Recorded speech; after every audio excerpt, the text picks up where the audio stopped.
America ने Iran के एक और तेल के जहाज पर कब्जे का वीडियो रिलीज कर दिया है। प्रेसिडेंट ट्रंप ने दावा किया कि होर्मुज स्ट्रेट पर अमेरिका का टोटल कंट्रोल है। ट्रंप ने होर्मुज स्ट्रेट में बारूदी सुरंग बिछाने वाली गनबोट पर हमले के ऑर्डर दिए हैं।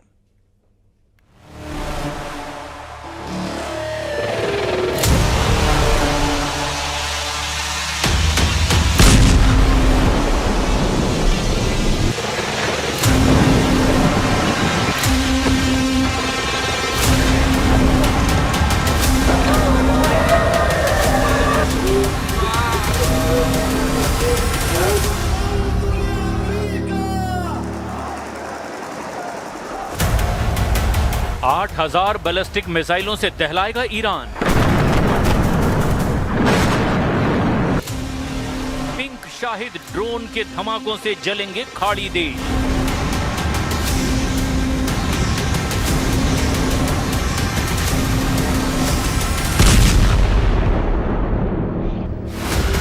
छह महीने तक होर्मुज युद्ध, 6 साल तक खाड़ी युद्ध।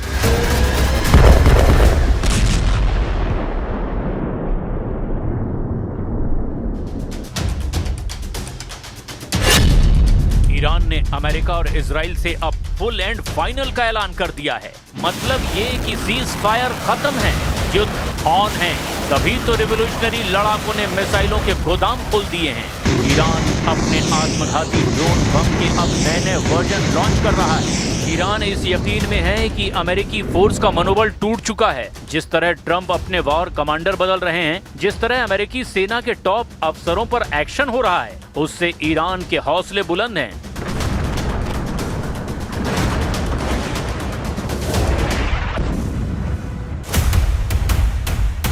ईरान से युद्ध भड़कने के बाद ट्रंप अब तक 34 सैन्य अफसरों का इस्तीफा ले चुके हैं। पिछले 25 दिनों में ट्रंप ने अमेरिकी सेना के 4 टॉप सैन्य अफसरों को बर्खास्त कर दिया है। ट्रंप फिलहाल नेवल सेक्रेटरी जॉन फेलन पर सबसे ज्यादा फायर हैं। फेलन से ट्रंप ने तत्काल इस्तीफा ले लिया है, जबकि जॉन फेलन ट्रंप के सबसे भरोसेमंद नेवल कमांडर कहे जाते हैं। न्यूज आउटलेट एक्सियोस के मुताबिक जॉन फेलन अक्सर ट्रंप के निजी रिसोर्ट मारे लागो में देखे जाते रहे हैं। ट्रंप सरकार में शामिल होने से पहले जॉन फेलन बिजनेसमैन और इन्वेस्टमेंट एग्जीक्यूटिव थे। उन्हें रिपब्लिकन पार्टी के सबसे बड़े डोनर और फंड रेजर में से एक माना जाता रहा। ट्रंप से उनकी दोस्ती की वजह यही बैकग्राउंड है। इसीलिए फेलन से ट्रंप युद्ध के दौरान भी मैसेज पर बातचीत करते रहे। बावजूद इसके उन्होंने बर्खास्त किया, क्योंकि होर्मुज में ट्रंप के हिसाब से नतीजे नहीं मिले। तेल गलियारे पर ईरान के लड़ाकों ने बढ़त बना रखी है। अमेरिकी जंगी जहाजों की तैनाती के बावजूद स्ट्रेट में वही हो रहा है जो ईरान तय कर रहा है। होर्मुज में ईरान की गनबोट दौड़ रही है। होर्मुज में ईरान ने टोल वसूलना शुरू कर दिया है। होर्मुज से बारूदी सुरंग हटाने में लगेंगे अभी और 6 महीने। होर्मुज पर ट्रंप के सभी दावों की हवा खराब है। और ट्रंप ने भले ही होर्मुज में बारूदी सुरंग बिछाने वाले जहाजों को उड़ाने का ऑर्डर दे दिया हो, लेकिन जब तक ईरान के समुद्री माइंस को पूरी तरह से हटाया नहीं जाएगा, तब तक खतरा पूरा है। और एक दावे के मुताबिक इन बारूदी सुरंगों को हटाने में 6 महीने का वक्त लग सकता है। यानी तब तक अमेरिका की मुश्किल आसान नहीं होने वाली है। ये ईरान का रिलीज किया गया वीडियो है। होर्मुज स्ट्रेट में दुश्मन के जहाज पर हमला है। ईरान के नकाबपोश लड़ाके तेल के जहाज पर धावा बोलकर उसे कब्जे में ले रहे हैं और ट्रंप को ये बता रहे हैं कि वॉर जोन में ईरान सुपर पावर है। ईरान ही नहीं, पेंटागन ने भी ये मान लिया कि होर्मुज में ईरान को हरा पाना बहुत मुश्किल है, क्योंकि ईरान की बिछाई बारूदी सुरंगों को जब तक हटाया नहीं जाता, होर्मुज में वो घुस भी नहीं पाएंगे। ऐसा किया तो भस्म हो जाएंगे। वॉशिंगटन पोस्ट की रिपोर्ट के मुताबिक पेंटागन ने अमेरिकी संसद को यह जानकारी दी कि होर्मुज से सभी बारूदी सुरंगों को पूरी तरह से हटाने में 6 महीने से ज्यादा का वक्त लग सकता है। अमेरिकी कांग्रेस को दी गुप्त ब्रीफिंग में होर्मुज में 20 बारूदी सुरंग लाइन होने का भी अनुमान लगाया गया। ईरान ने इन बारूदी सुरंगों को जीपीएस सिस्टम से लैस कर रखा है, जिससे उनकी लोकेशन बदलने पर फौरन अलर्ट मिल जाता है। लेकिन पेंटागन ने वॉशिंगटन पोस्ट की रिपोर्ट को नकारते हुए दावा किया कि वो एक झटके में हॉर्मुज को क्लियर कर सकते हैं। पेंटागन प्रवक्ता शॉन पार्नेल ने धमकी दी कि हॉर्मुज को 6 महीने बंद रखा गया तो ईरान तबाह हो जाएगा। इसका जवाब ईरान के राष्ट्रीय सुरक्षा और विदेश समिति के चीफ ने दिया है। इब्राहिम अजीजी ने कहा कि सीज फायर बढ़ाने की कोई मांग ईरान की तरफ से की ही नहीं गई। ट्रंप ने हार टालने के लिए समझौते को आगे बढ़ाया है।